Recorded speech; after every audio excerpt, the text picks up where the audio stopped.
Ang ating gulay. Tapos ito yung ating manok na pinirito. Meron tayong paminta, saka asin, hugas bigas guys.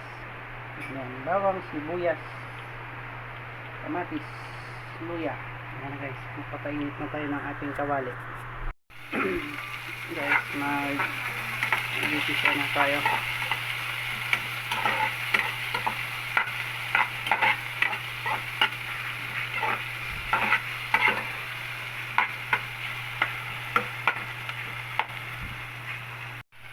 Guys, turog na yung ating kamatis guys. So, lagay na natin yung ating chicken. Yan, ito na yung ating chicken guys. Yan. Lagyan natin ating chicken guys. Yan. Tapos, add na tayo ng paminta guys.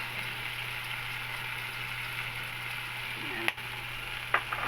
Tapos, ito yung ating hugas bigas. Ayan, lagyan natin yung ating hugas bigas na sabaw.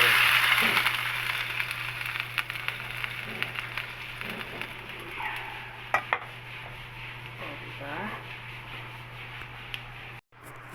Guys, malambot na yung ating sayote guys.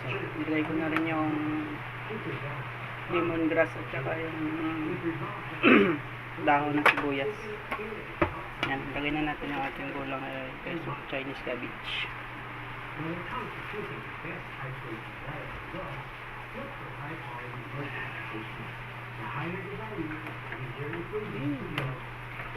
Okay.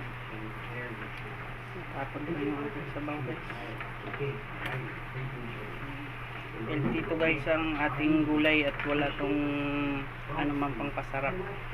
Walang bitchin, walang magic sarap. Asinan guys at saka tanlad yung ating pinalasa sa ating tinola. Ano na natin guys ha?